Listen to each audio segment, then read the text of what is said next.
सत्त्वानां वन्दे तद्गुणलब्धये। अथ चतुर्थोऽध्यायः। अब चतुर्थ अध्याय है।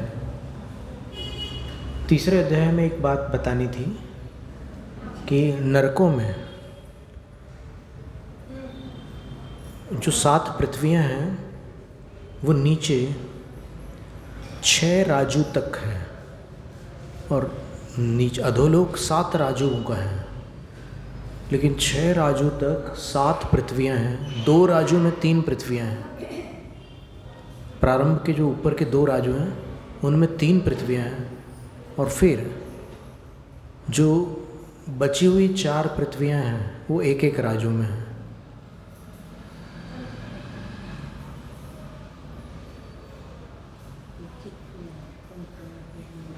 और एक राजू जो अंत में खाली रह जाता है वहाँ नरक की कोई भूमि नहीं है।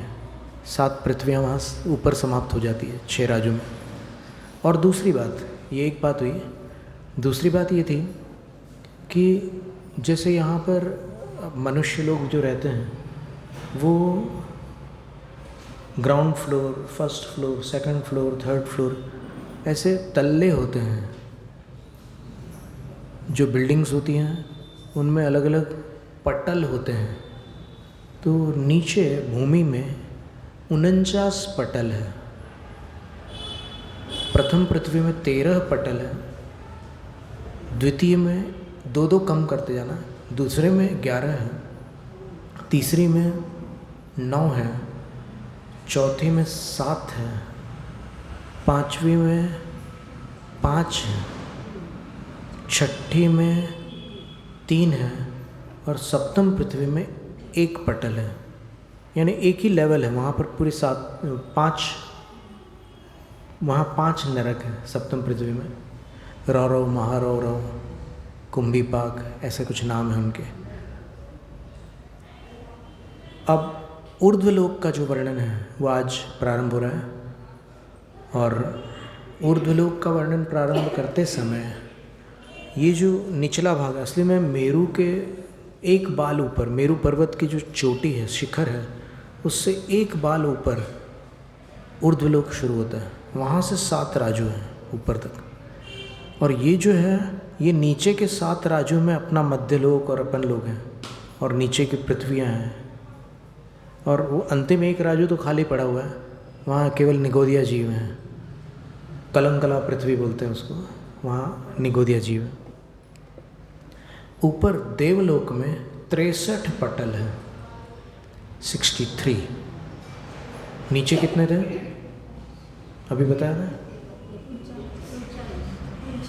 देखो 7वीं पृथ्वी में तो 1 पटल हो गया, छठी में 3, पांचवी में 5, चौथी में 7, फिर तीसरी में 9, 2-2 बढ़ाते जाना है। फिर दूसरी में 11, 9-2 11 और पहली पृथ्वी में और 2 जोड़ लो 13। तो इन सब को ऐड करोगे तो 49 पटल होंगे। कितने? 49। और ऊपर देवलोक में 63 पटल हैं। तो अभी यहाँ से ये नरक लोक का वर्णन पूर्ण हुआ था। मध्यलोक में द्वीप समुद्र आदि का वर्णन अपन ने पूरा पढ़ा था कल। लेकिन अब इस भूमि से ऊपर की तरफ जा रहे हैं। तो ऊर्ध्वलोक की ओर जाते समय बीच में और भी कुछ ज्योतिष पटल वगैरह अपने को मिलेगा। तो उन सब का वर्णन करते हुए आगे बढ़ते हैं। तो सबसे पहले बताते हैं कि देवों के भेद कितने हैं, देवों के कितने समूह हैं। देवाश चतुर्निकायाः, 4 निकाय वाले होते हैं। कौन? देव। निकाय का अर्थ है उनके 4 समूह होते हैं देवों के। देवगति नाम कर्म के उदय में कुछ इनमें थोड़ा अंतर पाया जाता है इन देवों में।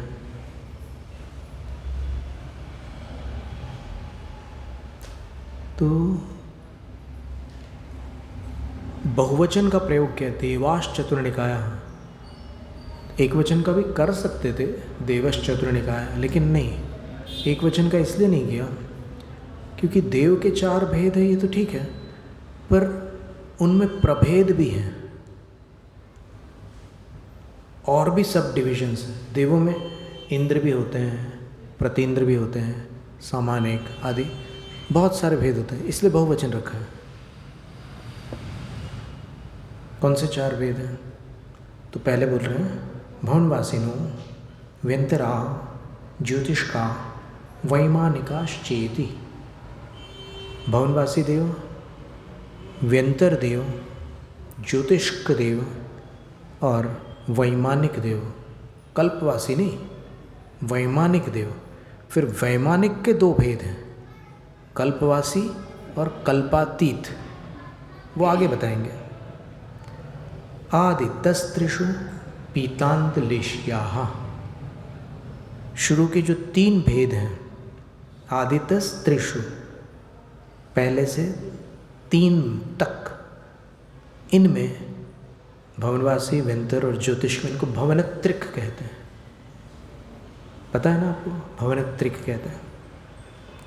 इनमें पीतांतलेश्या, पीत पर्यंत लेश्या होती है। अपर्याप्तक अवस्था में अशुभ लेश्या होती है, क्योंकि भवनत्रिक में जाने वाले जीव अशुभ लेश्या के साथ वहाँ जाते हैं। और जब पर्याप्तियाँ पूरी हो जाती हैं, पर्याप्ति प्राण धारण करने की शक्ति को पर्याप्ति कहते हैं। तो जब प्राण धारण करने की शक्ति उनमें आ जाती है, तब उनकी लेश्या पीत हो जाती है। वरना अपर्याप्त अवस्था तक वो 3 अशुभ लेश्या वाले होते हैं, कृष्ण नील कापोत लेश्या वाले होते हैं।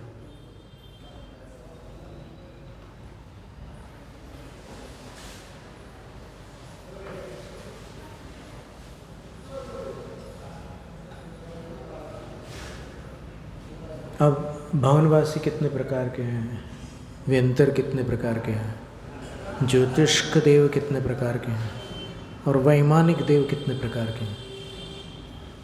तो इस प्रश्न का उत्तर देने के लिए आगामी सूत्र है, दशाष्ट पंच द्वादश विकल्पाः कल्पोपपन्न पर्यंताः। लेकिन वैमानिक देवों में कल्पोपपन्न पर्यंत, यानी वैमानिक में जो स्वर्ग तक के जो देव हैं वहाँ तक ये भेद लगाना, उसके ऊपर की चर्चा अभी यहाँ नहीं है। तो 10 भवनवासियों के 10 भेद हैं, 10 तरह के भवनवासी होते हैं। फिर अष्ट व्यंतर, 8 प्रकार के होते हैं, 8 प्रकार के व्यंतर होते हैं। फिर पंच ज्योतिष्क देव 5 प्रकार के होते हैं और कल्पवासी देव 12 प्रकार के होते हैं।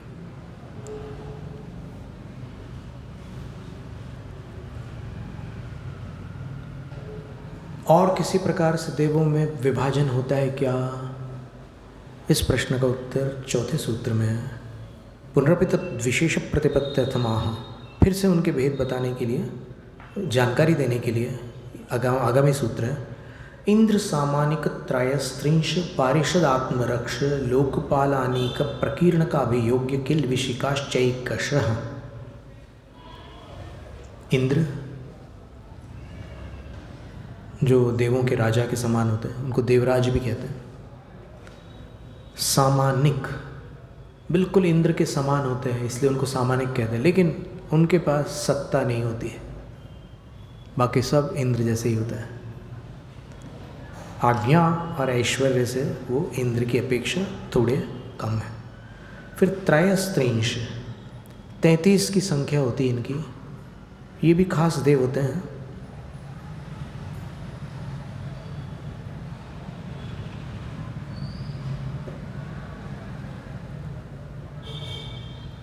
और ये सामानिक देव जो होते हैं उनको विद्वान होने के कारण इंद्र की सभा में, जैसे राजसभा में राजगुरु का स्थान होता है ना, वैसे ही इनको भी वहाँ पर पिता के समान, गुरु के समान, शिक्षक के समान सम्मान प्राप्त होता है।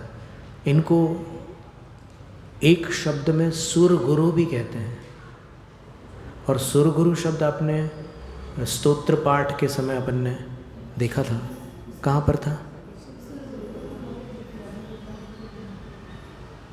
2 स्तोत्रों में अपन ने सुर गुरु शब्द का पाठ किया था, भक्तामर में और कल्याण मंदिर। अब तुक्का मारो या कुछ भी करो, कल्याण मंदिर में था।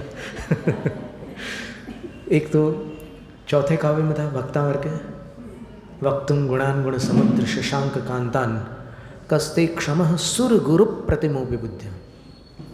और कल्याण मंदिर में स्तोत्रम सुविस्तृत मतिर न विभुर विधातुम, उस काव्य में ये लिखा है,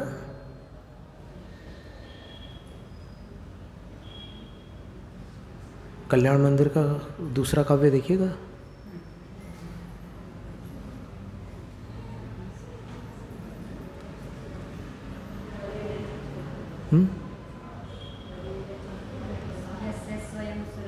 यस्य स्वयं सुर गुरुर गरिमाम्बुराशेः स्तोत्रं सुविस्तृत मतिर न विभुर विधातुम।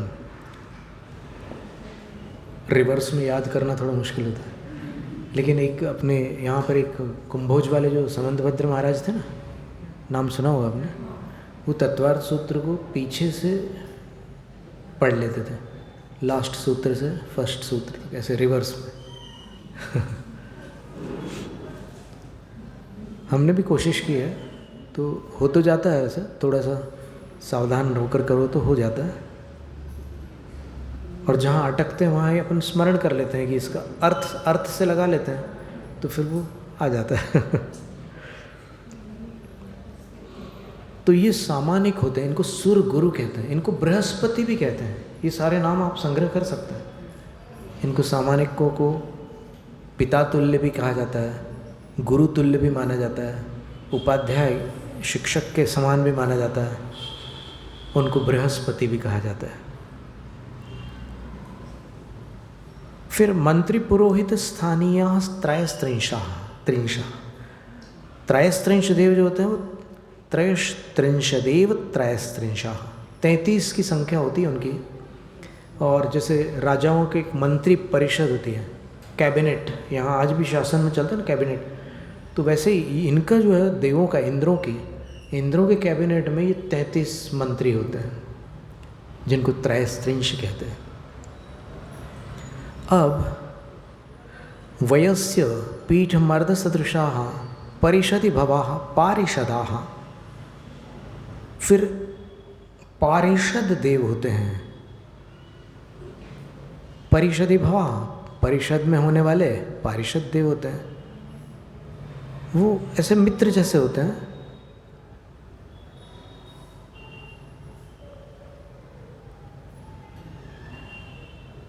संधानकारी होते हैं, मेलजोल बनाने वाले लोग होते हैं, वो पारिषद कहलाते हैं। पार्षद नहीं है ये, पारिषद है। फिर आत्मरक्ष शिरो रक्षोपमाना, आत्मरक्ष का अर्थ होता है बॉडीगार्ड, कमांडोज, जैसे आज के ज़माने में कमांडोज बोलते हैं वैसे। फिर अर्थचरा रक्षक समाना लोकपाला, अर्थचर आरक्षक, जो वहाँ के अकाउंट्स, वहाँ के धन वैभव को संभालने वाले देव होते हैं, और सब जिनको जो आवश्यकता है वो प्रदान भी करते रहते हैं। वो तो वो कैशियर के समान जो देव होते हैं लोकपाल होते हैं। और लोकपाल भी बड़े वैभवशाली देव होते हैं, 4 होते हैं। ये मंत्री परिषद में तो 33 संख्या है, लोकपालों की केवल 4 संख्या है। और लोकपालों के नाम हैं सोम, यम, वरुण और कुबेर। तो इन लोकपालों के विषय में जम्बूदीव पंडित्ति संग्रहों में लिखा है, पडि इंदा इंदस्य इंद्र के प्रतीन्द्र ये कुबेर होते हैं। यानी इंद्र प्रेसिडेंट है तो फिर वाइस प्रेसिडेंट ये है कैशियर, उनके जो कोष के स्वामी हैं वो है। कैशियर तो नहीं कह सकते वैसे, पर फिर भी एक बोलचाल की अपेक्षा। पदात्यादीनि सप्त अनीकानि दंडस्थानीयानि, और 7 प्रकार की जो अनीक यानी सेना है उनको अनीक ही कहते हैं। अनीक का अर्थ सेना होता है। 7 प्रकार की सेना बता रहे हैं। अब वो कौन सी 7 प्रकार की है, तो पैदल वाले होते हैं, कुछ घुड़सवार होते हैं, कुछ हाथी वाले होते हैं, कुछ रथ वाले होते हैं। इस चतुरंगिणी सेना में तो ये 4 भेद बताएं, लेकिन यहाँ 7 प्रकार की सेना बता रहा हूँ। फिर प्रकीर्णकः पौरजानपद कल्पाः। प्रकीर्णक का अर्थ ये है कि जो नगर में यत्र तत्र जिनके निवास होते हैं, जैसे कि अकलूज नगर है, अकलूज नगर में कुछ लोग यहाँ वहाँ कहीं भी रहते हैं, मतलब मेन रोड पर नहीं है उनका, कहीं अंदर इधर उधर उनका घर है। तो ऐसे इधर उधर प्रकीर्णक का अर्थ होता है ऐसे बिखरे हुए के समान, जो जिनके आवास होते हैं, विमान होते हैं, वो प्रकीर्णक देव होते हैं। धवला की पहली पुस्तक में लिखा है कि ऊपर के 7 देवों में सम्यक दृष्टि जीव उत्पन्न हो सकते हैं, नीचे के 3 देवों में नहीं। प्रकीर्णक नहीं बनते। सम्यक दृष्टि जीव कभी भी देव गति में जाएगा तो उसको प्रकीर्णक देव नहीं बनना पड़ेगा। इसके बाद अभियोग्य दास समाना। अभियोग्य क्या है? नौकर चाकर के समान जो देव हैं, उनके पूर्व कर्म के कारण उनको वैसा होना पड़ा है। तो वाहन आदि कर्मणि प्रवृत्ता, और उनको अगर देव, बड़े देव उनको कहे कि चलो तुम घोड़ा बन जाओ और मुझे वहाँ ले चलो, तो उनको ले जाना पड़ता है। वैसे ही जैसे इंद्र का ऐरावत वाहन है ना, तो वस्तुतः वाहन ऐरावत जो है वो एक देव है, लेकिन उसको हाथी के रूप में इंद्र को यहाँ से वहाँ ले जाना होता है। अंतेवासी स्थानीय, वो अंतेवासी के समान होते हैं, मतलब नौकर चाकर के समान, अंदर जो भी कामकाज होता है उनके हाथ होते हैं। फिर किल्विषम पापम येषाम अस्ति किल्विषिकाः, और किल्विष जाति के भी देव होते हैं। ये 10 प्रकार के भेद जो हैं ये चारों निकायों में बता रहे हैं, पर कुछ अपवाद के साथ। तो किल्विष विशेष ऐसे देव हैं जिनको वहाँ पर उनके लिए कोई आसन नहीं होता इंद्र की सभा में, तो वो इंद्र की सभा में सभासद बन करके नहीं आ सकते, उनको सभा के बाहर ही रहना होता है।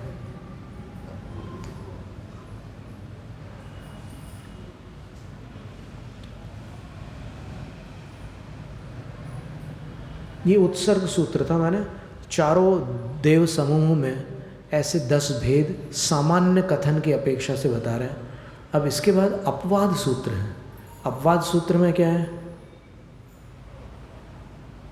चलो सब लोग चले जाओ, बस तुम दोनों रुक जाना, ये अपवाद सूत्र हो गया। मतलब जब कोई किसी से कहता है, टीचर कहता है कि चलो सब निकलो बाहर, बस तुम 2 लोग रुक जाओ, तो ये एक्सेप्शन हो गया। इसी प्रकार यहाँ पर आचार्य कह रहे हैं कि 2 ऐसे समूह हैं देवों के जिनमें 2 प्रकार के भेद नहीं होते। वो कौन से और कौन से भेद हैं? तो उनके नाम हैं त्रयस्त्रिंश लोकपाल वर्ज्या व्यंतर ज्योतिष्काः। व्यंतर देव और ज्योतिष्क देव में त्रयस्त्रिंश अर्थात मिनिस्टर कैबिनेट ऑफ मिनिस्टर्स नहीं है व्यंतरों में, मंत्रिमंडल नहीं है। और कौन नहीं है? लोकपाल भी नहीं है।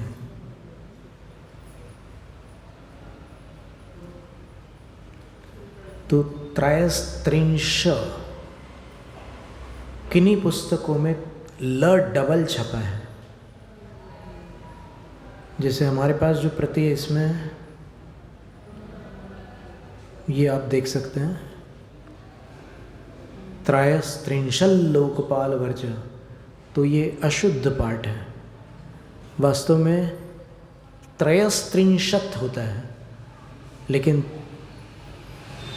त्रयस्त्रिंश में अकारांत शब्द है, इसलिए वहाँ पर ये ल डबल नहीं होगा, ल का द्वित्व नहीं होगा, एक ही ल रहेगा। तो त्रयस्त्रिंश लोकपाल वर्ज्या व्यंतर ज्योतिष का। तो व्यंतर और ज्योतिष में 8 भेद होते हैं। देवों के 10 भेदों में से 8 भेद होते हैं, 2 नहीं होते। कौन से 2 नहीं होते?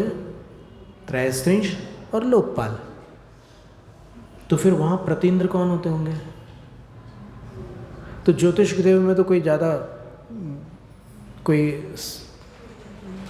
अड़चन वाला विषय नहीं है, क्योंकि ज्योतिष के देवों में सूर्य और चंद्र ये प्रधान है। तो चंद्र इंद्र है और सूर्य प्रतीन्द्र है।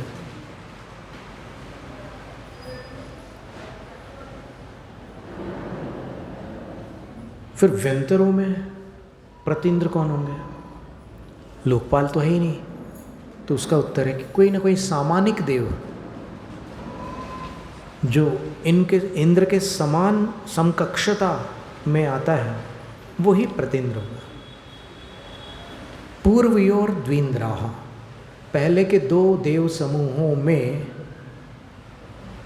जितने भी भेद हैं, भवनवासी के कितने भेद हैं? अभी पढ़े थे अपन ने, संख्या मात्र देखी थी 10। व्यंतरों के कितने भेद हैं? 8। तो फिर ये जो 16 हैं, भवनवासी और व्यंतर, सिर्फ 2 ही निकाय की बात कर रहे। पूर्व यो हो द्विवचन है। पूर्व के 2 निकायों में द्विन्द्राः, 2 इंद्र हैं। अब नाग कुमार देवों में इंद्र कौन है? धरणेन्द्र, सबको पता है। लेकिन दूसरा, ये तो फर्स्ट वाले इंद्र का नाम, दूसरे इंद्र का नाम तो अभी आप सुनिए, इसमें आचार्य कह रहे हैं, सभी के नाम बता रहे हैं।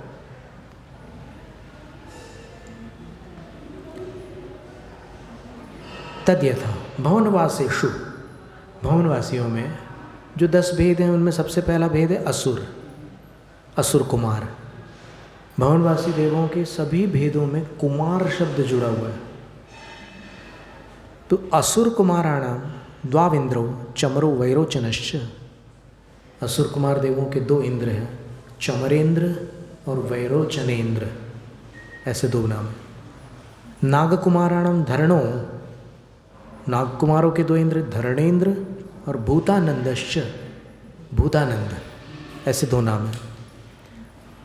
फिर विद्युत कुमार देवों के 2 इंद्र कौन है? हरिसिंहो हरिकांतश्च, हरिसिंह और हरिकांत। सुपर्ण कुमाराणाम वेणुदेवो वेणुधारी च, सुपर्ण कुमार देवों के 2 इंद्रों के नाम हैं वेणुदेव और वेणुधारी। अग्नि कुमारों के 2 इंद्र कौन हैं? अग्निशिख और अग्निमाणव।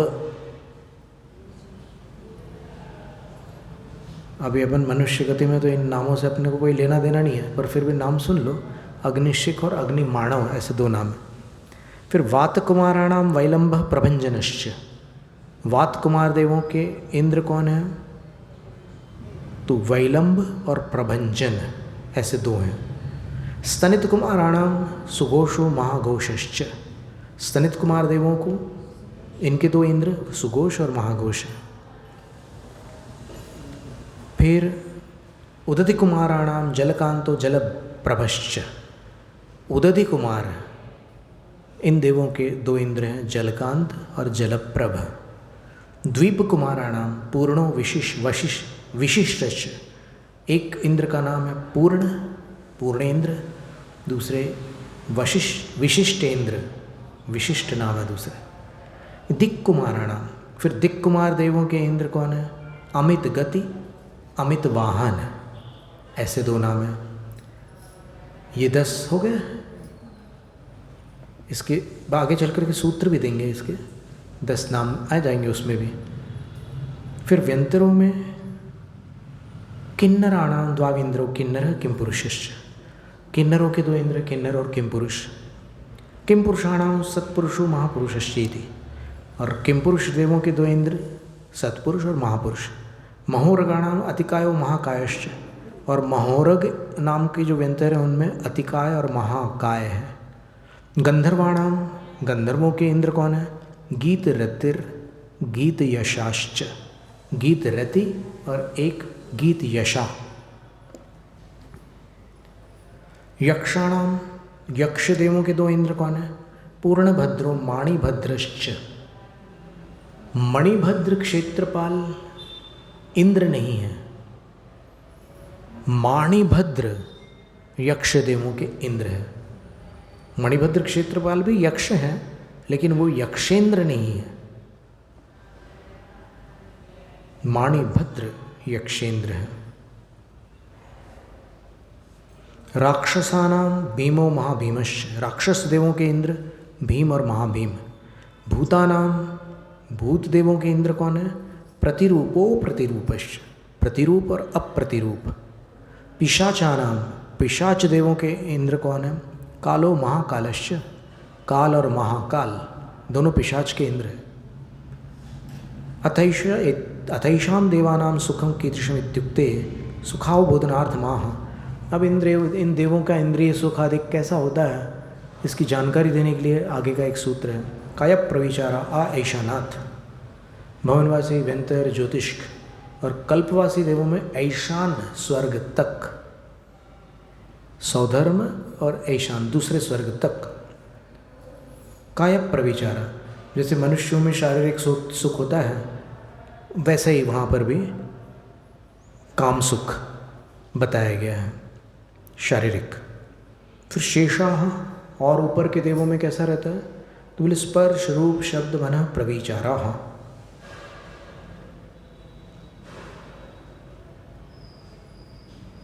आर्षा विरोधेन अभिसंबंध। आगम आर्ष, आर्ष शब्द का अर्थ है ऋषि प्रणीतम आर्षम, जो ऋषियों द्वारा प्रणीत है उसको आर्ष कहते हैं। तो आर्ष से अविरुद्ध अर्थ लेना इस सूत्र का, तो स्पर्श रूप शब्द और मनः प्रविचार, प्रविचार का अर्थ है काम सुख। तो कैसा है? तो बोले कि सानत कुमार महेंद्रयोर देवा, सानत कुमार और महेंद्र स्वर्ग तीसरा और चौथा स्वर्ग है। अभी पहले और दूसरे स्वर्ग तक की तो व्यवस्था बता दी हमने पहले। अब तीसरे और चौथे स्वर्ग में क्या होता है? देवांगना स्पर्श मात्रा देव पराम प्रीतिम उपलब्धन्ते तथा देव्योपि। वो देव और देवियाँ एक दूसरे को मात्र छू करके उस सुख को प्राप्त हो जाते हैं, उनको और चेष्टा नहीं करनी पड़ती जैसे नीचे वाले देवों को करनी होती है। फिर ब्रह्म ब्रह्मोत्तर लांतव कापिष्ठेषु, उसके ऊपर के जो 4 स्वर्ग हैं, ब्रह्म स्वर्ग 5वां, ब्रह्मोत्तर 6ठा, लांतव 7वां और कापिष्ठ 8वां। इन 4 स्वर्गों में देवा दिव्यांगनानाम श्रृंगाराकार विलास चतुर मनोज्ञ वेश रूपावलोकन मात्रादेव परम सुखमास माप्नुवन्ति। वो रूप से उस सुख को प्राप्त कर लेते हैं। और रूप क्या? श्रृंगारित जो उनकी आकृतियाँ हैं देवियों की, उनका विलास यानी कुछ ऐसी चेष्टाएं होती शारीरिक। फिर उनके चतुर मनोज्ञ वेश, चतुराई से मनोहर वेश जो धारण करके आई है देवी, उनके उस रूप के अवलोकन मात्र से उनको बस सुख प्राप्त होता है। फिर उसके ऊपर शुक्र महाशुक्र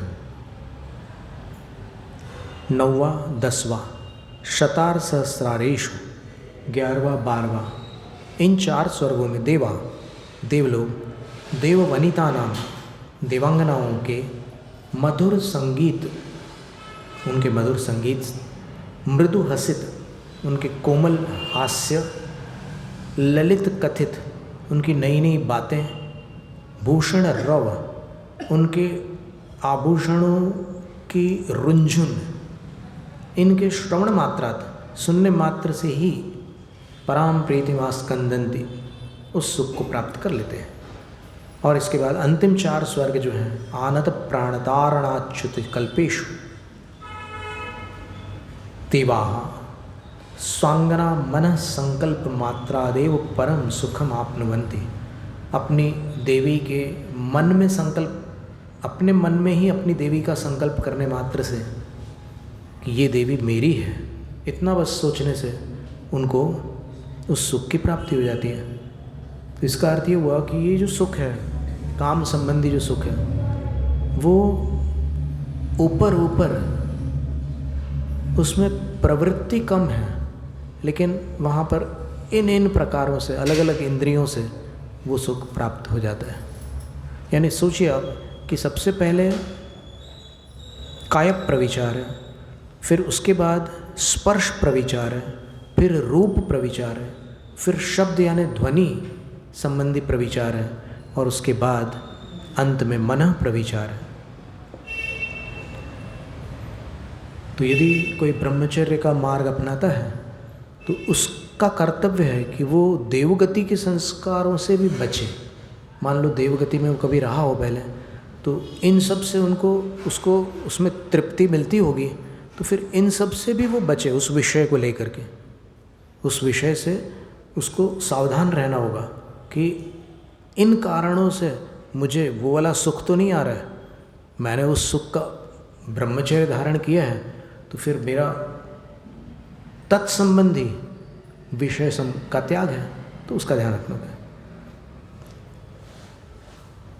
और उसके ऊपर जो देव है वो क्या करते हैं, 16 स्वर्ग हो गए। 16 स्वर्ग के ऊपर क्या है, तो कहते हैं परे प्रविचारा, उसके ऊपर अप्रविचार है सारे के सारे देव। ऐसा क्यों? क्योंकि वहाँ पर देवियाँ ही नहीं है। देवियाँ 16वें स्वर्ग तक है, उसके ऊपर नहीं है। जन्म की अपेक्षा से देवियाँ दूसरे स्वर्ग तक जन्म लेती हैं,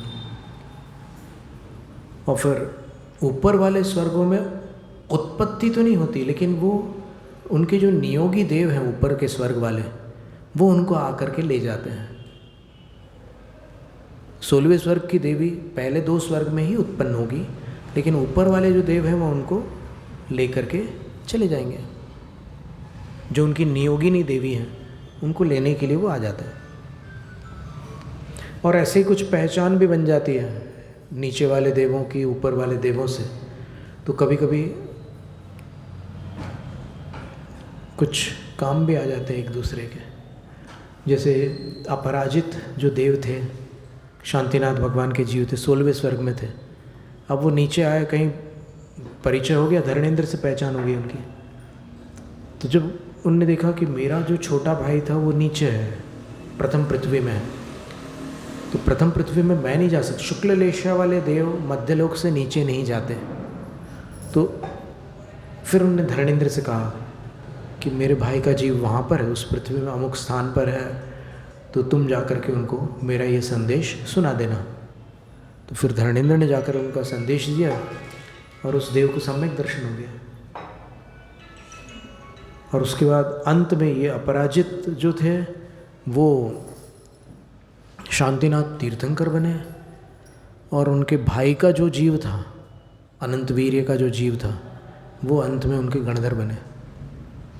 और बहुत सुंदर कथा है। शांतिनाथ भगवान की कथा सबसे बड़ी कथा है, 12 भव की कथा है। बाकी तीर्थंकरों की 10 भवों की है, कई तीर्थंकरों की, लेकिन इनके 12 भवों की कथा है, सबसे बड़ी कथा है और सबसे वैभव संपन्न कथा है। शांतिनाथ भगवान 2 बार चक्रवर्ती बन चुके हैं।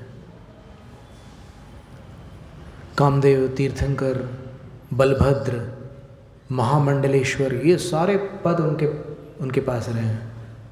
और देवलोक में भी अंतिम सर्वार्थ सिद्धि विमान से वो आए थे। तो इतना वैभव अन्य कहीं भी नहीं देखने मिलेगा। अब सबके भेद बता रहे हैं, नाम लेकर के भवनवासियों के 10 भेदों के नाम बता रहे हैं एक सूत्र में। भवनवासिनो सुरनाग विद्युत सुप्रनाग निवातस्तनितो दधित द्वीप दिक्कुमाराः। भवनवासी असुर कुमार, नाग कुमार, विद्युत कुमार, सुपर्ण कुमार, अग्नि कुमार, वात कुमार, स्तनित कुमार, उदधि कुमार, द्वीप कुमार और दिक् कुमार होते हैं। 10 प्रकार के। सूत्र की संख्या भी 10 नंबर की है। मज़ेदार बात है। व्यंतरा किन्नर किम पुरुष महुरग गंधर्व यक्ष राक्षस भूत पिशाचाः। व्यंतर के 8 भेद हैं। पहले हैं किन्नर, दूसरे किम पुरुष, तीसरे महोरग, चौथे गंधर्व, पांचवें यक्ष हैं, फिर छठे राक्षस हैं। अब लोक में जो राक्षस के विषय में जानकारियाँ और जो प्रसिद्धियाँ हैं वो अलग है, ये अलग है, ये तो देव के भेद हैं। फिर भूत और पिशाच, वहाँ पर देवासुर संग्राम की कथा भी आती है अन्य मतों में। यहाँ पर असुर जो है वो भवनवासी का भेद है, वो खुद ही देव है, स्वयं देव है असुर। तो ये व्यंतरों के भेद हो गया,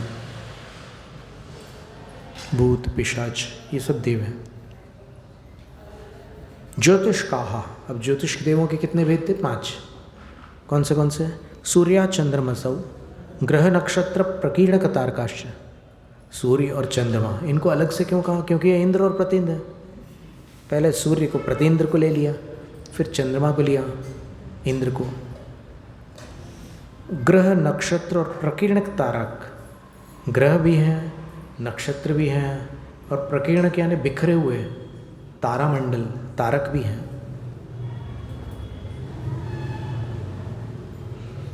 मेरु प्रदक्षिणा नित्यगतो नृलोके, नृलोके यानी मनुष्य लोक में 45 लाख योजन का जो मनुष्य लोक है, इसके भीतर वाले जो ज्योतिष विमान हैं वे नित्य गति संपन्न हैं, हमेशा गतिमान रहते हैं।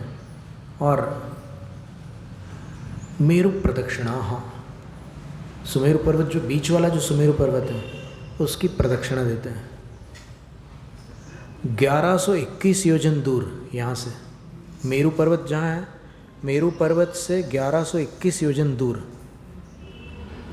वो ज्योतिष पटल प्रारंभ होता है और स्वयंभू रमण समुद्र तक जाता है, और भूमि से 790 योजन ऊपर ज्योतिष पटल होता है। और ये महायोजन है, छोटे योजन नहीं है।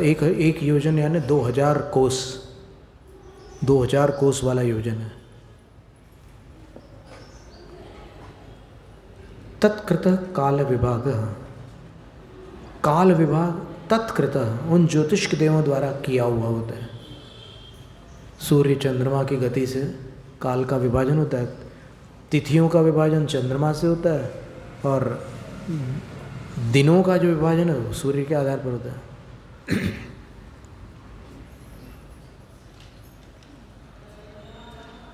बहिरवस्थिता, फिर मनुष्य लोक के बाहर की क्या व्यवस्था है? अवस्थिता, मनुष्य लोक के बाहर जो भी सूर्य चंद्रमा ग्रह तारा नक्षत्र जो भी है वो सब स्थिर है, अवस्थित है,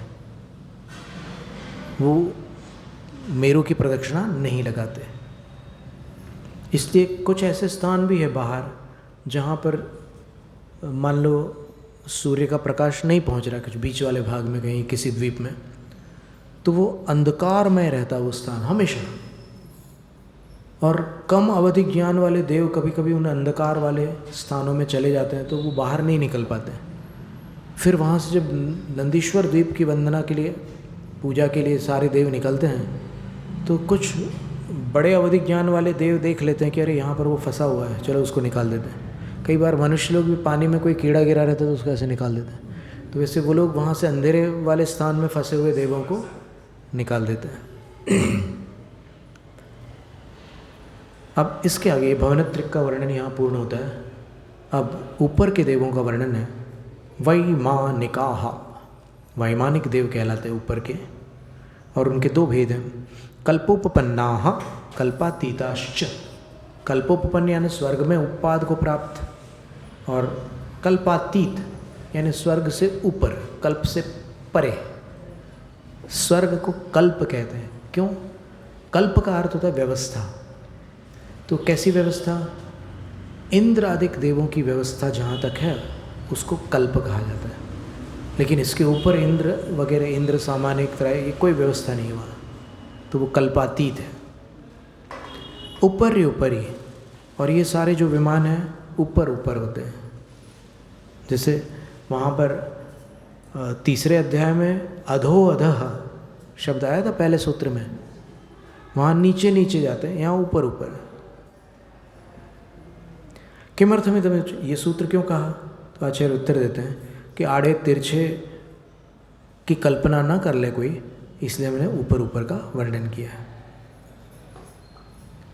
जैसे ज्योतिष पटल जो है वो तिरछा है,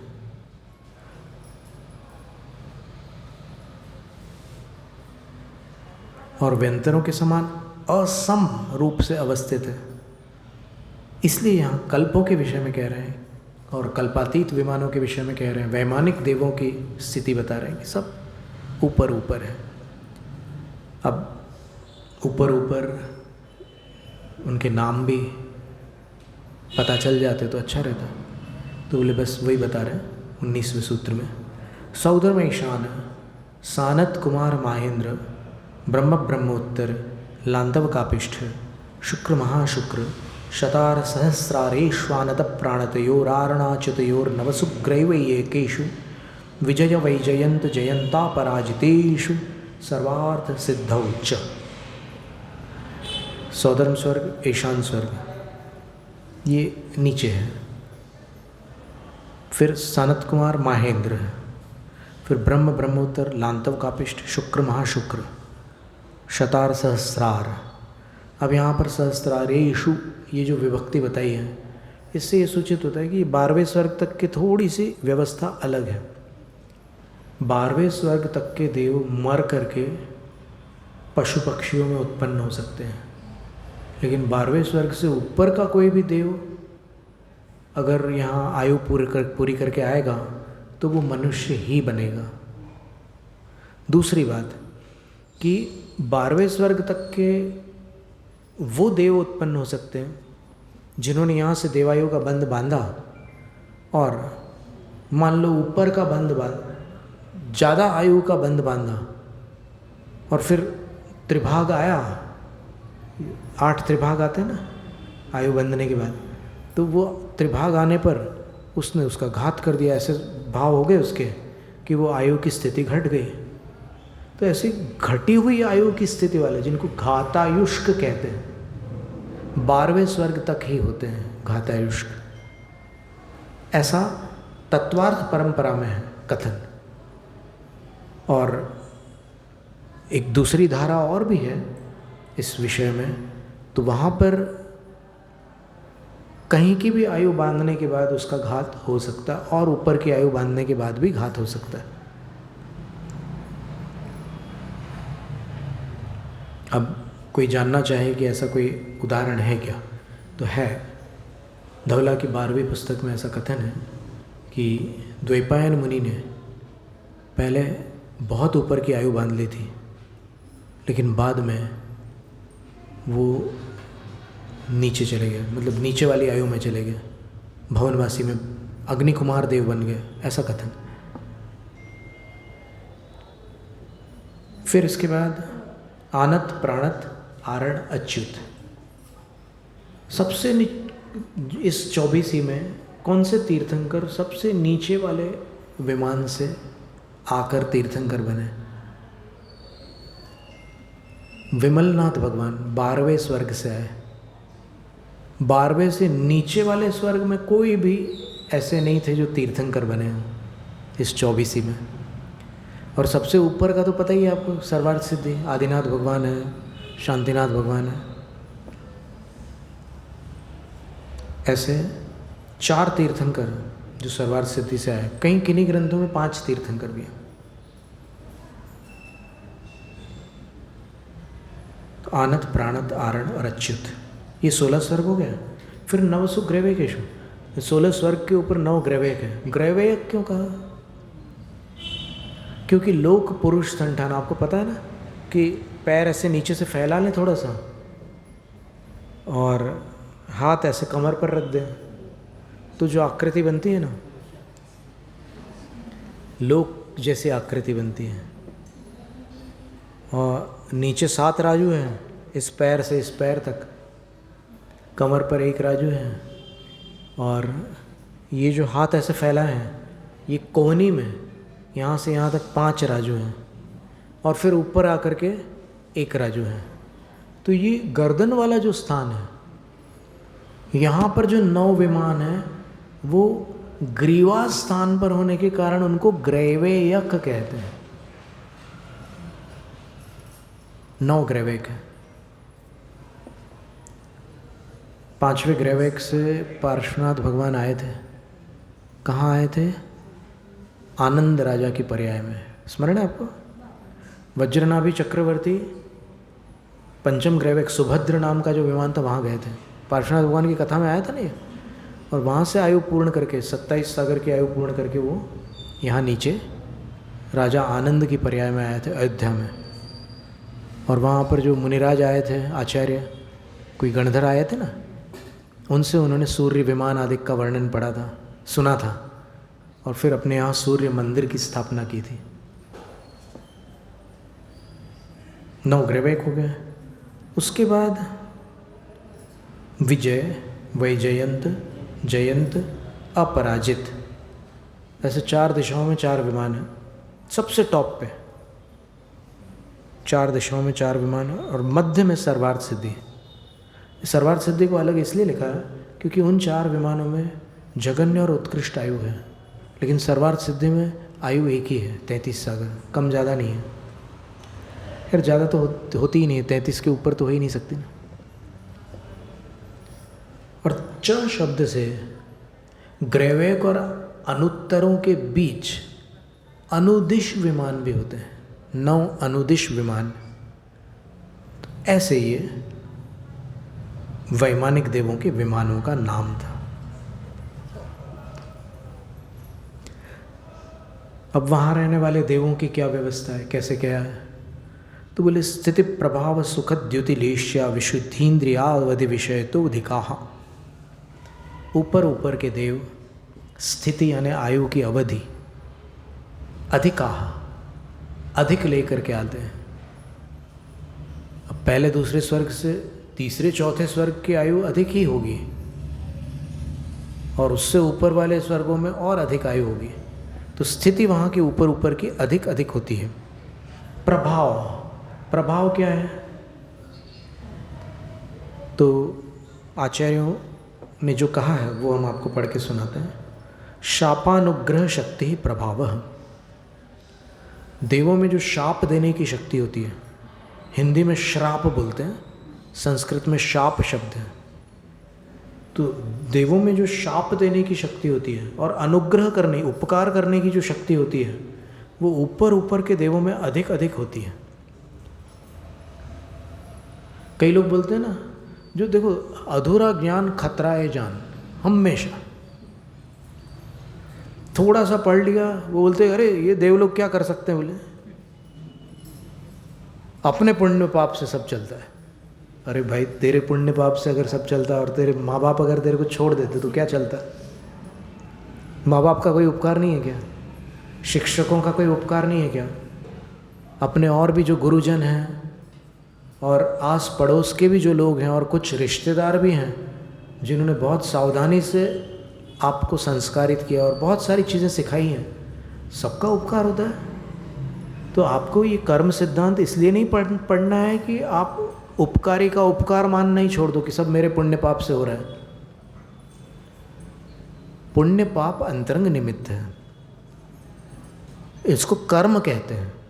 लेकिन जैन कर्म सिद्धांत में कर्म अकेला कुछ नहीं कर सकता, फिर नोकर्म भी आवश्यक है। नोकर्म क्या वस्तु है? जो कर्म फल में सहायक बने। जैसे मान लो आपके साता का उदय है और आप सुख भोगना चाहते हैं, तो सुख भोगने के लिए आपको कोई सामग्री चाहिए पड़ेगी या ऐसे ही हवा में सुख भोगोगे? कोई ना कुछ आलम्बन चाहिए पड़ता है ना, उसको नोकर्म कहते हैं। तो इसी प्रकार है यहाँ पर भी ये समझ लेना। कुछ मिस हो रहा है क्या?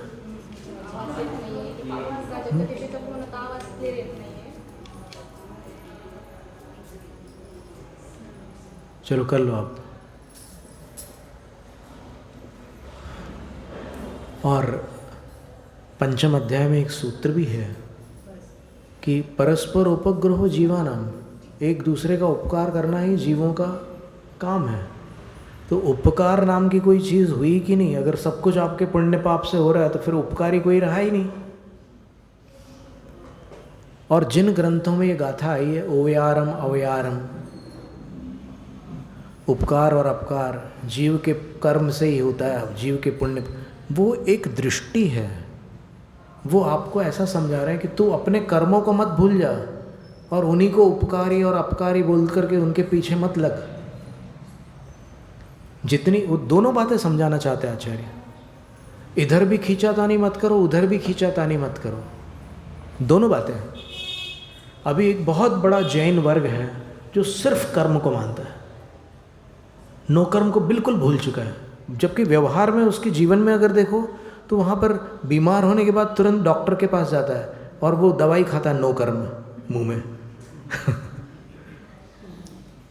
इंजेक्शन लगवाता है वो भी नो कर्म। अरे भाई तू इतना कर्म सिद्धांती है तो फिर तू साता का इंतज़ार कर ले। दुख कैसे हुआ है? असाता से। तो फिर साता आएगी तो सुख होगा, तू डॉक्टर के पास क्यों भटक रहा है? तो वहाँ पर उसकी होशियारी एक तरफ रह जाती है, वहाँ तुरंत डॉक्टर के पास जाता है। ज़रा सा सिर दुखा तो तुरंत बाम लगाएगा, पेट दुखा तो तुरंत गोली खाएगा, और कुछ हुआ तो और कुछ करेगा। तो वहाँ प्रैक्टिकली बोलने की बात अलग होती है और करने की बात अलग होती है। तो असली में दोनों बातें जैन सिद्धांत में मान्य हैं, कर्म सिद्धांत में दोनों। देखो एक उदाहरण देते हैं हम आपको। अगर सब कुछ कर्माधीन है तो चलो ठीक है, बहुत अच्छी बात है। गर्मियों के समय रोड तप जाती है ना, और अचानक कोई जा रहा है, वो चेक करने के लिए कि कितना तपा है रोड, चप्पल से बाहर पैर निकाल करके रोड में रखता है, और रोड अच्छा खासा तपा हुआ है तो फिर ऐसे करके वापस चप्पल में डाल लेता है। ये क्या है? उसको दुख हुआ ना, उस गर्माहट से उसको पीड़ा हुई, निश्चित हुई, तभी तो ये क्या चीज़ थी? ये तो पीड़ा का ही सूचक स्वर था, तो उसने अंदर किया पैर। तो अब प्रश्न है कि वो पीड़ा कैसे हुई? प्रश्न ठीक से और अच्छे से समझ लो कि उसने अपना पैर असाता के उदय से बाहर निकाला या सिर्फ कौतुकवश बाहर निकाला कि देखें तो सही कितना गर्म है। कैसे निकाला? कौतुकवश निकाला, लेकिन उसके स्पर्श से नौकर में ऐसा मिला कि असाता की उदीर्णा हो गई, और असाता की उदीर्णा होने के कारण जो सुख साता थी वो भंग हो गई, और फिर अब ये वाली स्थिति आ गई। तो इसी तरह बहुत सारे ऐसे नौकर्म हैं इस जगत में कि जिनके कारण मनुष्यों की असाता उदीर्णा को प्राप्त हो जाती है, और कुछ ऐसे नौकर्म हैं जिससे साता की उदीर्णा भी होती है। आप बीमार पड़े, गोली खा रहे हैं, तो फिर साता की उदीर्णा हो जाती है, बीमारी का निवारण हो जाता है। तो ये सारी व्यवस्था जैन सिद्धांत में स्वीकृत है, कर्म की भी और नौकर्म की भी। और नौकर्म, प्रधान नौकर्म तो अपना ये शरीर है।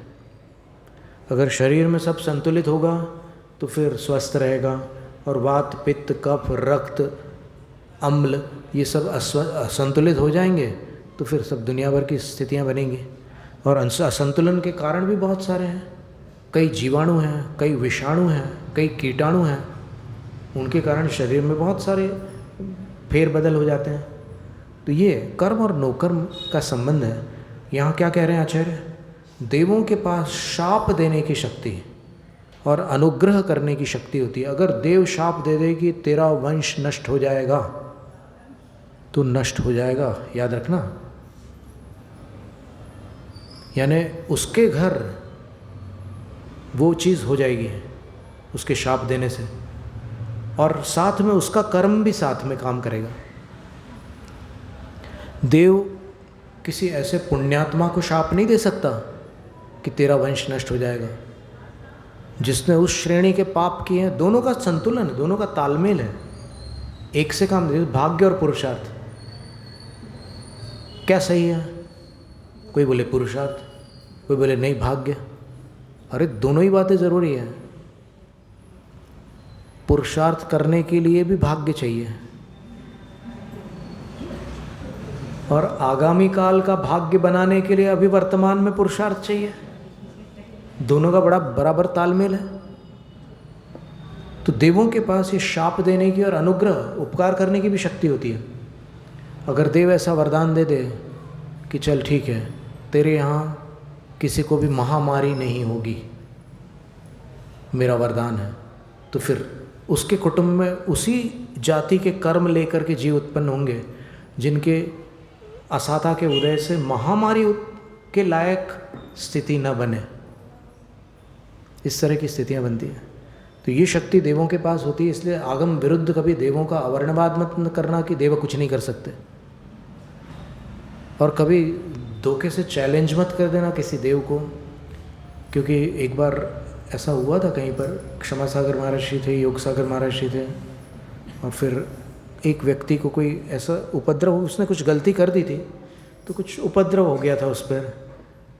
तो फिर उसके छोटे भाई ने कहा कि जो भी तू शक्ति है, वो क्या है कि वो शक्ति जब आती थी तो फिर वो महाराजों के सामने अरबी भाषा में बोलने लगता था वो व्यक्ति। अब अरबी भाषा वहाँ किसी ने न तो सुनी है न कभी सीखी है किसी, और वो अरबी भाषा में बोलता था। फिर महाराज समझाते थे कि देखो तुम देव हो, तुम्हारे पास अवधि ज्ञान है और तुम देवगति में बहुत अच्छे अच्छे काम कर सकते हो, तुम क्यों इसको सता रहे हो। तो फिर वो उत्तर देता है कि इसने मुझे ललकारा है, और ललकार हम लोग बर्दाश्त से नहीं कर सकते।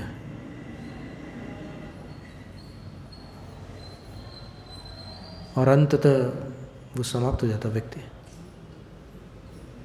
तो ऐसी स्थितियाँ होती। कई बार कुछ साधु लोग बचा लेते, कुछ ऐसे तांत्रिक लोग उससे कुछ उपाय करते हैं, लेकिन जो जिसने बांध लिया है वैर, उसका फिर मुश्किल हो जाता है। डरो मत आप लोग।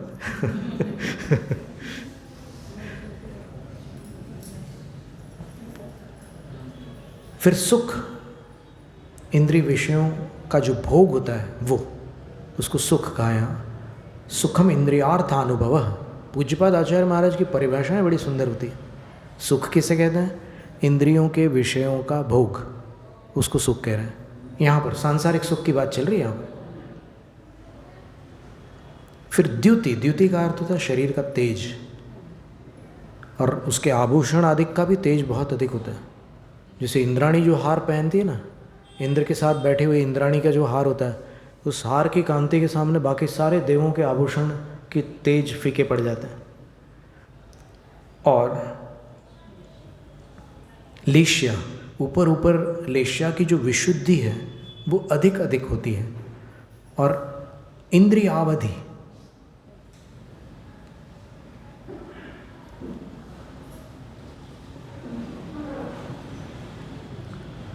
विषय, इंद्रिय और अवधि ज्ञान का जो विषय होता है, ये तीन शब्द हैं, इंद्रिय, अवधि और विषय।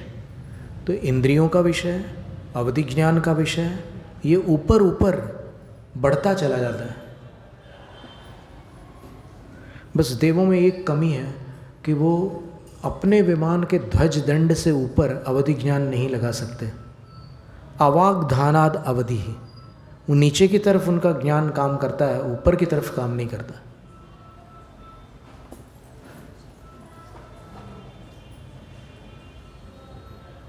तो इन सब की अपेक्षा से अधिक होते हैं। फिर ऊपर कुछ कम भी होता होगा। क्या होता है? तो आचार्य कहते हैं कि सुनो, गति शरीर परिग्रह अभिमान तो हीनाहा। ऊपर गमनागमन कम होता है, ऊपर ऊपर के देव ज़्यादा घूमते फिरते नहीं हैं, मस्त रहते हैं अपने स्थान पर। फिर शरीर की जो ऊंचाई वगैरह है वो ऊपर ऊपर घट जाती है। नीचे वाले देव बड़ी आकृति के होते हैं, सबसे बड़े असुर कुमार होते हैं, 25 धनुष का शरीर उनका। फिर बाकी देव धीरे धीरे छोटे छोटे छोटे ऊपर सर्वार्थ सिद्धि वाले 1 हाथ के होते हैं, मात्र 1 हाथ के। फिर परिग्रह भी ऊपर ऊपर कम होता है। अब देखिए कितने कमाल की बात है। इससे पिछले सूत्र में क्या था? ऊपर ऊपर सुख अधिक होता है, और इस सूत्र में कह रहे हैं कि ऊपर ऊपर परिग्रह कम होता है। तो इन दोनों सूत्र में कोई रिश्तेदारी नातेदारी बन रही है कि नहीं?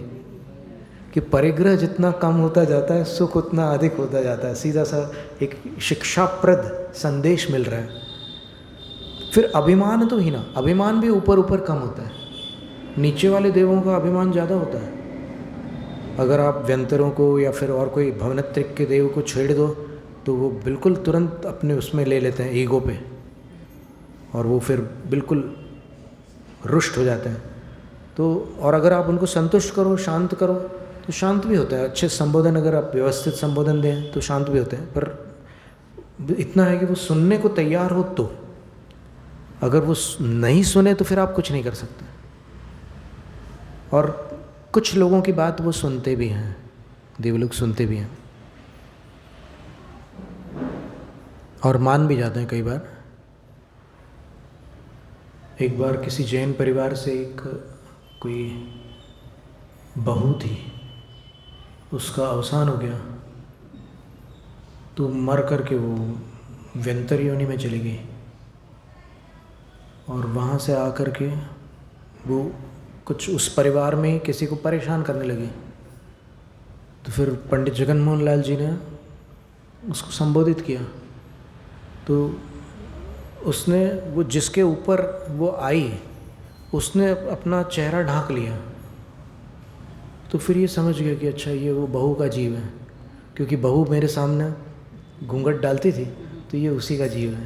तो फिर उसको संबोधित किया कि देखो तुम जैन थी और तुम भवनत्रिक में गई हो, इसका मतलब क्या हुआ? बोले मेरे पास सम्यक दर्शन मुझे नहीं हो पाया इसलिए मैं भवनत्रिक में गई। तो अब क्या कर रही हो? अब तुम और कषाय करोगे और कर्म बांधोगे तो फिर तुम्हारा क्या होगा? तो तुम कुछ सुधार करो। तो बोले कहाँ जाऊँ मैं, क्या करूँ? बोले कि तुम शिखर जी चले जाओ और वहाँ पर भगवान की भक्ति करो और भक्तों की जब ज़रूरत पड़े तब मदद करो। तो तुम्हें दिख रहा है शिखर जी? तो फिर उसने अवधि ज्ञान लगाया, उस व्यंतर ने अवधि ज्ञान लगाया। तो बोले कि नहीं मुझे यहाँ तक का दिख रहा है, इसके बाद अंधेरा दिख रहा है। देवों के अवधि ज्ञान भी अलग अलग सीमा वाले होते हैं, तो कम से कम 25 कुछ योजन या कुछ उसकी वो है अवधि, उतना मात्र कम से कम होता है। अब वो शिखर जी उस सीमा से बाहर था। तो फिर बोले कि ठीक है हम एक काम करते हैं। तो उन्होंने एक नारियल लिया और उसमें मंत्रित किया और फिर उनको कहा, आह्वान करके कहा कि आप इस नारियल में जुड़ जाओ आप, और फिर इस नारियल को हम वहाँ पर शिखर जी पहुँचवा देंगे और फिर तुम वहाँ पर इस नारियल को छोड़ देना और फिर शिखर जी में जो भक्ति सेवा करना वो करते रहना। तो फिर वैसा हो गया और फिर वहाँ शिखर जी में पहुँच जाने के बाद फिर यहाँ पर कोई उपद्रव नहीं, सब शांति हो गई। तो ऐसा होता है कई बार, बहुत सारे उदाहरण हैं ऐसे देवों के।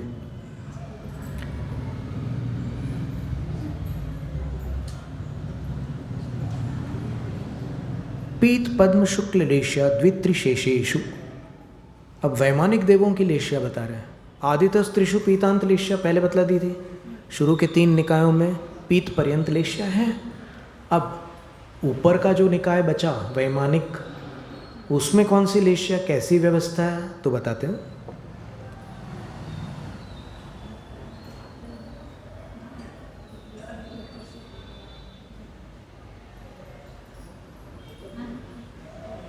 सौधर्म ईशानयोः पीतलेश्या। सौधर्म ईशान स्वर्ग में पीतलेश्या है, ठीक है। अब ये हम भी बहुत दिनों से सोच रहे हैं कि इसको कैसे याद करें।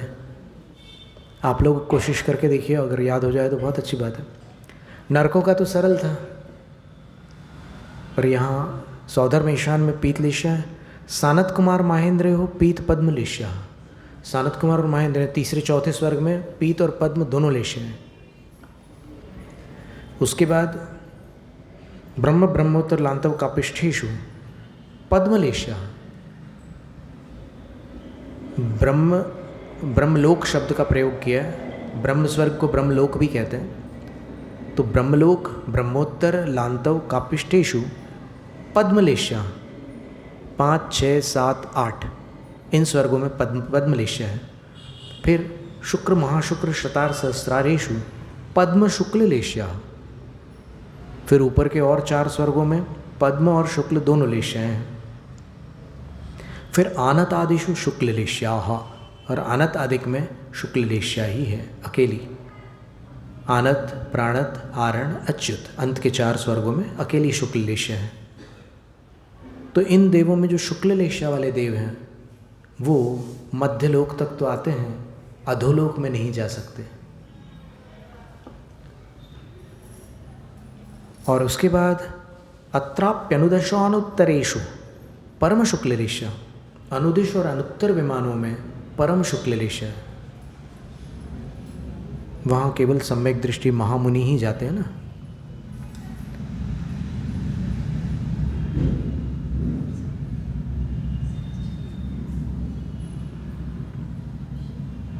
अब ये स्वर्ग कहाँ तक के हैं? तो आचार्य कहते हैं प्राग ग्रैवेयकेभ्यः कल्पः, ग्रैवेय के पहले पहले तक कल्प यानी स्वर्ग हैं।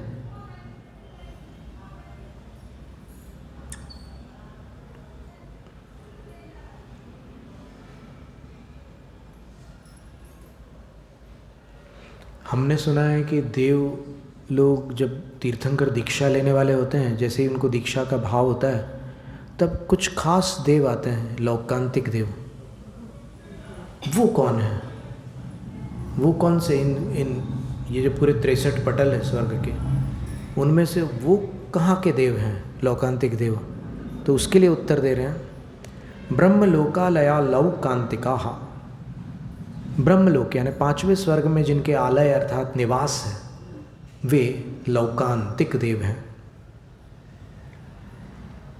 एत्य तस्मिन् लीयन्ते इति आलयः आवासः, 5वें स्वर्ग में उनके आवास हैं। ब्रह्मलोक आलयो ये शांते ब्रह्मलोकालया, और ब्रह्मलोक जिनका आवास है वो ब्रह्मलोक के आलय में रहने वाले लौकांतिक देव हैं।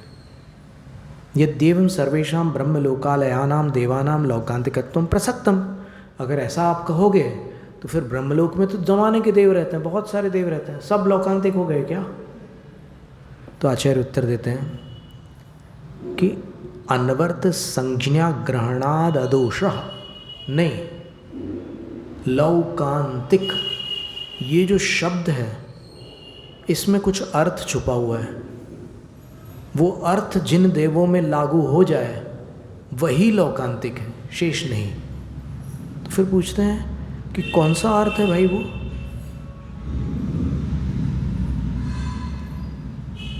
तो बोलते हैं कि ब्रह्मलोको लोकः तस्यांतो लोकांतः, ब्रह्मलोक तो लोक हुआ और उसका जो अंत है वो लोकांत है।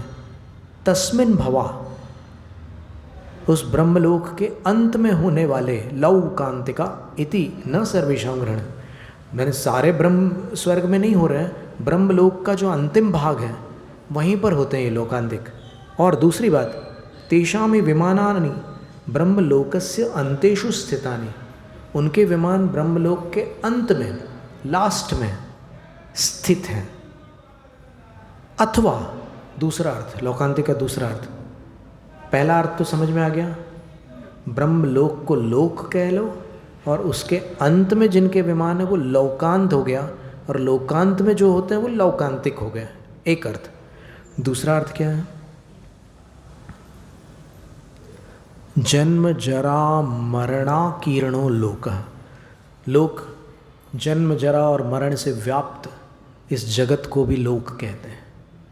ज़्यादा प्रसिद्ध है लोक शब्द, संपूर्ण जगत जो है ये लोक है।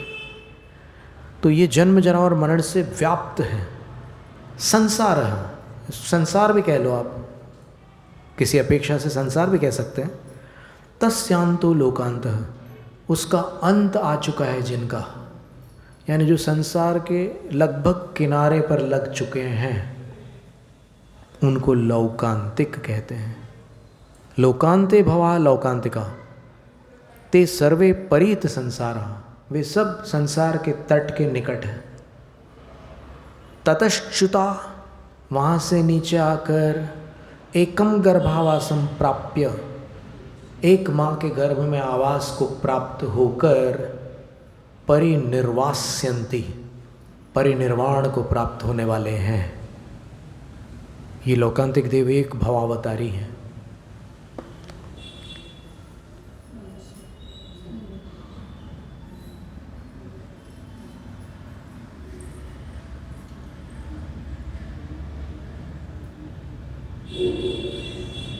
और सुनिए, तेषाम सामान्येनोपदिष्टानाम वेद प्रदर्शनार्थमाह।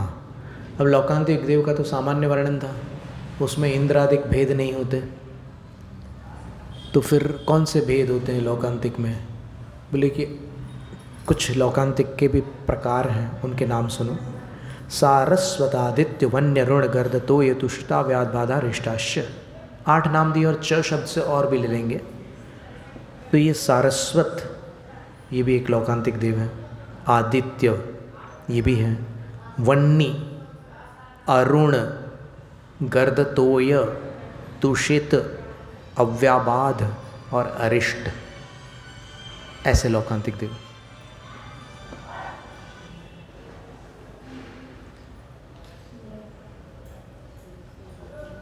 सर्व एते स्वतंत्राः हीनादिकत्वा भावात्। ये कोई भी छोटे बड़े नहीं है, और छोटे बड़े न होने के कारण सब स्वाधीन है, स्वतंत्र है, कोई किसी के अंडर में नहीं है। विषय रति विरहात देवर्षयः। विषयों की जो रति यानी प्रीति है, अथवा जो काम संबंधी सुख होता है देवगति का, उससे रहित होने के कारण ये देव स्वर्ग के देव होकर के भी देवर्षि हैं। और इतरेषाम देवानाम अर्चनीया। बाकी देवलोग इनकी अर्चना करते हैं, कुछ न कुछ भेंट चढ़ा करके इनको पूजते हैं बाकी देवलोग। चतुर्दश पूर्वधरा। और बाकी देव सम्यक दृष्टि है कि मिथ्या दृष्टि है? दोनों प्रकार के हैं, चाहे सम्यक दृष्टि हो या मिथ्या दृष्टि हो, इनकी पूजा करते हैं। इतरेषाम देवानाम अर्चनीया, बाकी देवों के लिए अर्चनीय है। चतुर्दश पूर्वधरा, और 14 पूर्व के धारी हैं, यानी उनके पास संपूर्ण आगम का ज्ञान है। तीर्थकर निष्क्रमण प्रतिबोधन परावेदितव्याः। तीर्थंकर जब निष्क्रमण करते हैं, घर से निकलते हैं, तब वो प्रतिबोधन करने आते हैं कि धन्य है, आपने उचित विचार किया, यही मार्ग है, और अब आप दीक्षा लेंगे तो फिर तीर्थ का प्रवर्तन होगा और भव्य जीवों का कल्याण होगा, बहुत अच्छा किया आपने, ऐसा करके वो करते हैं। तो लौकांतिक देवों के पास महिलाओं का परिवार नहीं होता, ऐसा तिलोई पंडिती में लिखा हुआ है। महिला शब्द लिखा हुआ है। महिला शब्द मतलब वहाँ की देवियाँ। महिला का अर्थ यहाँ पर मनुष्य लोक की महिला अलग है। आ उक्ता लौकांतिकास ततश्चित्वा एकम गर्भवासम अवाप्य निर्वास्यन्ति इत्युक्ता। ठीक है, बहुत अच्छी बात है। लौकांतिक देवों के बारे में आपने बताया, जो वहाँ से नीचे आकर एक बार एक माँ के गर्भ में आकर फिर निर्वाण को प्राप्त कर लेंगे, इतना आपने बता दिया। किम एवं अन्येष्वपि निर्वाण प्राप्ति काल विभागो विद्यते। क्या कोई ऐसे अन्य देव भी हैं जो किसी सीमित कालावधि में या गिने चुने भवों में मोक्ष जाते होंगे? ऐसे और कोई देव हैं? तो आचार्य उत्तर देते हैं, इत्यतः विजयादिषु द्विचर्माः। विजयादिक, विजय, वैजयंत, जयंत और अपराजित, और अनुदिश, आदि शब्द में अनुदिश भी ले लेना। तो इनमें द्विचर्माः, जो जीव 2 बार चला जाए इन विमानों में, तो फिर वो नियम से मनुष्य पर्याय में मोक्ष को प्राप्त होता है। फिर एक गाथा है मूलाचार में और त्रिलोकसार में।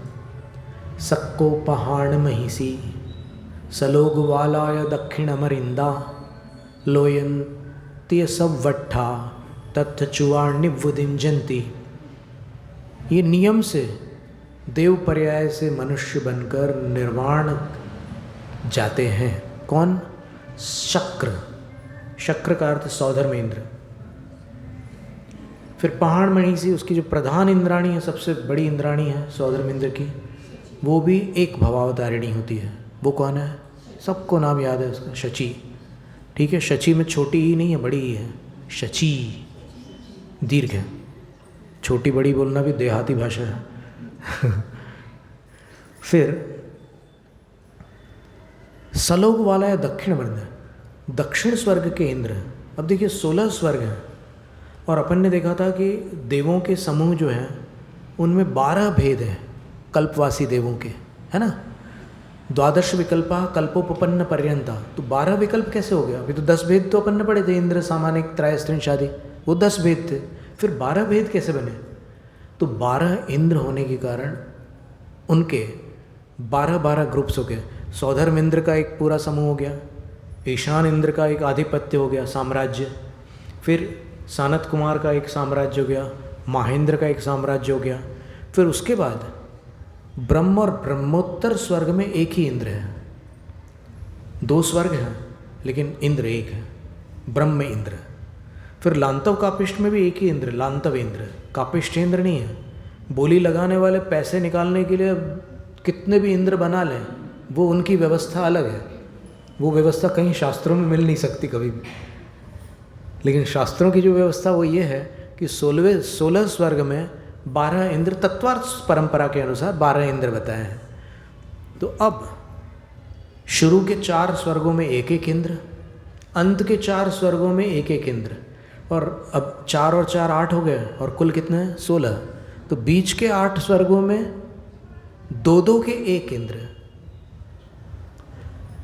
तो शुरू के 4 और अंत के 4 में एक दक्षिणेंद्र है और एक उत्तरेंद्र है। सौधर्मेंद्र दक्षिणेंद्र है, ईशानेंद्र उत्तरेंद्र है, सानत कुमार दक्षिणेंद्र है, महेंद्र उत्तरेंद्र है। तो जो भी सम संख्या वाले इंद्र हैं वो उत्तरेंद्र है, और जो विषम संख्या वाले इंद्र हैं वो दक्षिणेंद्र है। तो कह रहे हैं दक्षिण अमरिंदा, दक्षिण स्वर्ग के जितने इंद्र हैं 12 इंद्रों में से केवल 4 इंद्र उत्तरेंद्र हैं। कैसे? नीचे के 4 और ऊपर के 4 में बस 2 ही, नीचे के 4 स्वर्गों में 2 उत्तरेंद्र हैं, ऊपर के 4 स्वर्गों में 2 उत्तरेंद्र हैं। तो 2 और 2 4, उत्तरेंद्र 4 हो गए, और बाकी पूरे नीचे के 2, ऊपर के 2 और बीच के कितने? 4। तो ये पूरे दक्षिण इंद्र है। तो यहाँ उस गाथा में लिखा है कि दक्षिण स्वर्ग के जितने इंद्र हैं वो मनुष्य बनकर मोक्ष जाते हैं, एक भवावतारी होते हैं। नियम है ये। और कैसे, कौन, और किसी को संगी साथी होते हैं क्या उनके कोई एक भाव में मोक्ष जाने वाले? तो बोले हाँ होते हैं। सलोग वाला, उनके चारों लोकपाल भी एक भवावतारी होते हैं। कितनी सुंदर बात है। तो इससे ये पक्का हो गया कि आज तक अपन ने इन स्थानों में कभी भी सैर सपाटा नहीं किया, कभी अपन वहाँ घूम के नहीं आए। बाकी दुनिया भर में घूमे हैं लेकिन वहाँ नहीं गए कभी। वहाँ जाते तो फिर एक भाव में मोक्ष हो जाता। तो 12 इंद्रों में से 8 इंद्र एक भवावतारी है। और कौन है? लोयंतीय सव्वट्ठा, लौकांतिक देव एक भवावतारी होते हैं, और सव्वट्ठा यानी सर्वार्थ सिद्धि के देव एक भवावतारी होते हैं। बाकी कोई भी देव मोक्ष तो जा सकते हैं एक भाव में, कई देव हैं, लेकिन नियम नहीं है। इनका नियम है, जैसे धरणेंद्र है। अब कोई धरणेंद्र एक भाव में मोक्ष गए हैं क्या? हाँ या ना? या फिर पता नहीं है तो फिर बोल दो कि पता नहीं। वो सबसे सही सुरक्षित मार्ग है वो, बिल्कुल। पता नहीं है तो पता नहीं बोल दो। तो उसका सही उत्तर है कि विमलनाथ भगवान के जो दूसरे गणधर थे, पहले गणधर का नाम आपको स्मरण है? उत्तम क्षमा के दिन आया था, मेरु। तो दूसरे मेरु, माला की गांठ का नाम मेरु है ना, वो उन गणधर के आधार पर है। और दूसरे गणधर थे मंदर। तो मंदर जो थे वो धरणेंद्र के जीव थे, वो पिछले भाव में धरणेंद्र थे। तो वो भी एक भवावतारी हो गए ना। गणधर हो गए तो माने मोक्ष जाएंगे, गणधर थोड़ी संसार में रहेंगे। तो ऐसे कुछ अपवाद हो सकते हैं। कोई भी यक्ष मोक्ष जा सकते हैं एक भाव में। भैरव पद्मावती कल्प में ऐसा कहीं कोई श्लोक आया, ऐसा आचार्य सुविधि सागर महाराज जी बतलाते थे कि पद्मावती एक भवावतारिणी है। जो भैरव पद्मावती कल्प वाली जो पद्मावती है वो एक भवावतारिणी है, ऐसा श्लोक है कहीं। तो ठीक है, ऐसे कई देव हो सकते हैं जो एक भाव में मोक्ष चले जाएं। और जितने समवसरण की सभाओं में आते हैं जीव, वो सारे सम्यक दृष्टि तो होते हैं। हाँ, कुछ ऐसे होते हैं कि जिनका सम्यक दर्शन कभी छूट भी सकता है, कुछ ऐसे हैं जो सम्यक दर्शन को सुरक्षित रख लेते हैं, ऐसा है। अब ये सारी बातें हो गई देवों के बारे में।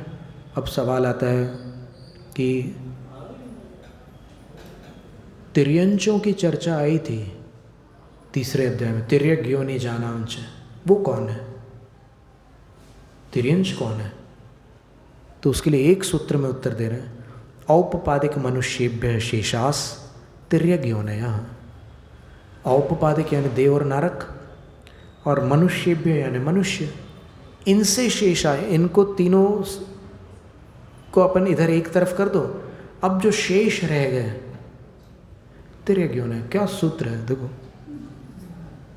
यानी इन तीन से जो बच जाए वो तमाम जीव तिर्यंच है, सभी तिर्यंच। अब आयु बतलाते हैं, जैसे नरकों में आयु बताई थी ना नारकों की, अब देवों में आयु बतलाते हैं। स्थितिरसुर नाग सुपर्ण द्वीप शेषाणाम सागरोपम त्रिपल्योपमार्ध हीनमिता।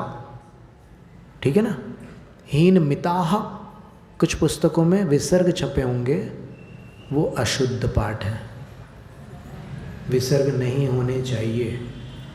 अगर अभी कोई साधन हो आपके पास उन विसर्गों को वहाँ से रफा दफा करने का, तो कर लीजिए। स्थिति ही एक वचन है ना, तो मिता एक वचन चाहिए, मिताः बहुवचन क्यों करेंगे? तो बोल रहे हैं कि असुर, नाग, सुपर्ण, द्वीप। देखो भवनवासियों के 10 भेद हैं, तो उनमें से 4 के तो नाम लिखे हैं, और बाकी जो 6 बच गए उनके लिए शेष शब्द दे दिया।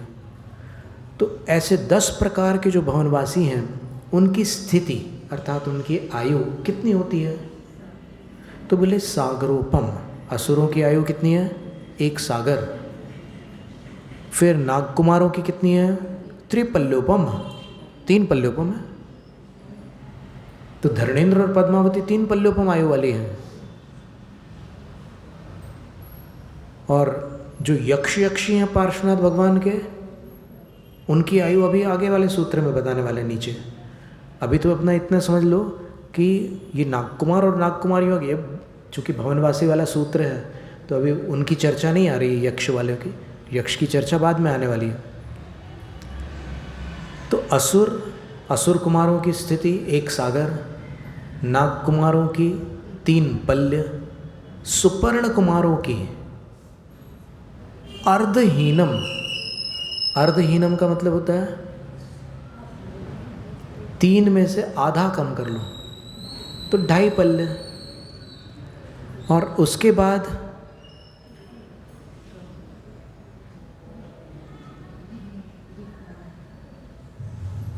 द्वीप शब्द भी आया ना, तो इस सुपर्ण कुमार के बाद में फिर द्वीप कुमार का और आधा कम कर लो, तो कितने हो गया? 2 पल्य। और फिर शेषाणाम, बाकी जो बच गए 6, उनमें और आधा कम कर देना। उन 6 का जो आयु का उत्कृष्ट काल है वो 1.5 पल्य है। 2 में से आधा कम करोगे तो 1.5 हो जाएगा, है ना। मराठी में क्या बोलेंगे 1.5 को? 1.5। बहुत अच्छा। तो इस तरह ये कितना सुंदर सूत्र है। देखो संस्कृत भाषा में क्या सौंदर्य है। अब इसके बाद आगामी सूत्र है, सौधर्म ईशानयोः सागरोपमे अधिके। सौधर्म और ईशान कल्प में जो देवों की उत्कृष्ट आयु है वो सागरोपमे, ये द्विवचन है, यानी 2 सागर। और 2 सागर फिक्स है नहीं, अधिक है, कुछ अधिक है। 2 सागर से कुछ अधिक आयु सौधर्म स्वर्ग में और ईशान स्वर्ग में होती है। फिर सानत कुमार महेंद्रयोः सप्त, अधिक को साथ में लेते जाना, अधिक शब्द को। सानत कुमार और महेंद्र स्वर्ग में, तीसरे और चौथे स्वर्ग में 7 सागर की आयु।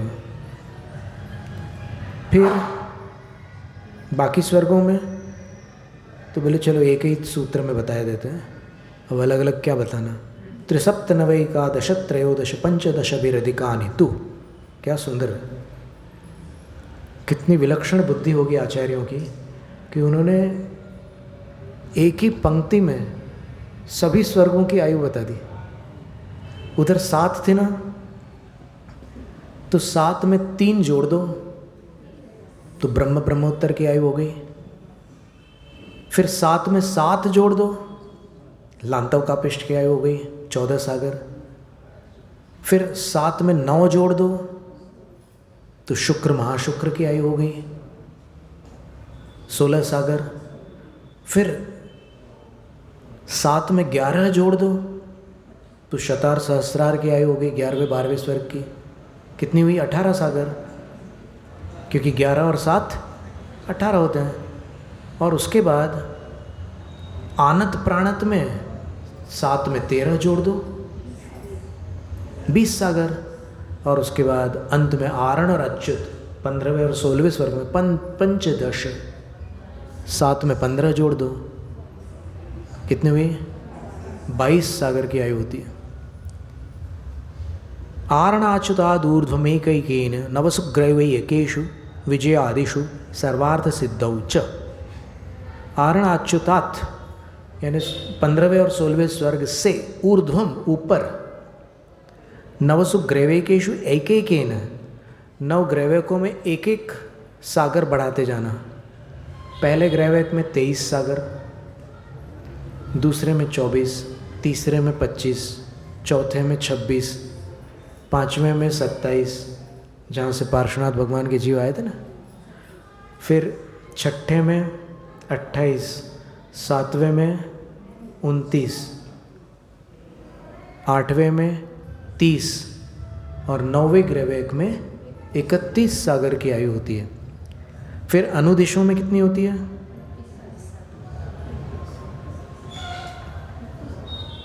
32 सागर। और विजयादिशु सर्वार्थ सिद्धौ च, और विजयादि अनुत्तर जो विमान है वहाँ पर 33 सागर की आयु होती है। पर विजयादिशु को अलग लिखने का कारण पहले भी बतला चुके हैं कि वहाँ पर 32 से 33 सागर तक की आयु, जगन्य से उत्कृष्ट तक की आयु हो सकती है, लेकिन सर्वार्थ सिद्धि में एक ही आयु होती है। वहाँ जगन्यादिक का भेद नहीं है, एक ही आयु है। अपरा पल्योपम अधिकम, वैमानिक देवों की अपरा यानी जगन्य आयु कितनी है? पल्योपम अधिकम, एक पल्ले से कुछ अधिक है जगन्य आयु। परतः परतः पूर्वा पूर्वानंतरा, और फिर उसके ऊपर ऊपर जो नीचे की उत्कृष्ट आयु है वो ऊपर की जगन्य आयु है। समझ में आ रहा है आपको? तो ऐसे लगाते जाना ऊपर तक, जैसे अभी अपन ने अनुदिश और उसमें लगाया था ना, अनुत्तरों में, विजयादिक में, वैसे। फिर नारकाणांश द्वितीय दिशु, और नारकों के पास भी जो आयु है वो दूसरी आदिक पृथ्वियों में, पहली पृथ्वी की उत्कृष्ट आयु दूसरी पृथ्वी की जगन्य आयु है, दूसरी पृथ्वी की उत्कृष्ट आयु तीसरी की जगन्य आयु है। ऐसा क्रम से लगाते जाना। 6ठी पृथ्वी की उत्कृष्ट आयु 22 सागर है, तो वो 7वीं पृथ्वी की जगन्य आयु हो जाएगी। और 7वीं पृथ्वी की उत्कृष्ट आयु कितनी है? 33 सागर। इसके बाद पहली पृथ्वी की जगन्य आयु कितनी है? 23 सप्तदश, ये तो 1 सागर तो उत्कृष्ट आयु थी पहली पृथ्वी में। जगन्य कितनी है? थोड़े 10 वर्ष सहस्राणि प्रथमायाम, 10,000 वर्ष पहली पृथ्वी की जगन्य आयु है। ये किनको प्राप्त होती है 10,000 वर्ष आयु? असैनी जीवों को। देखो, जो सबसे पहला बिल है, पहली पृथ्वी का पहला नरक, उसका नाम है सीमंतक। वो मनुष्य लोक के ही बराबर है, 45 लाख योजन का है। और उसमें जो जगन्य आयु है वो 10,000 है और उत्कृष्ट आयु 90,000 है। और श्रेणिक राजा का जीव जो है 84,000 आयु लेकर के नीचे अभी विद्यमान है। तो वो कौन से बिल में हुआ? सीमंतक बिल में। पहली पृथ्वी के पहले नरक में ही है वो। पहली पृथ्वी में कितने नरक हैं? कल का याद है कुछ, या आगे पाठ पीछे सपाट? 30 लाख। पहले पृथ्वी में 30 लाख नरक थे ना, दूसरी में 25 लाख थे। तो पृथ्वियाँ 7 थी और नरक कुल कितने थे?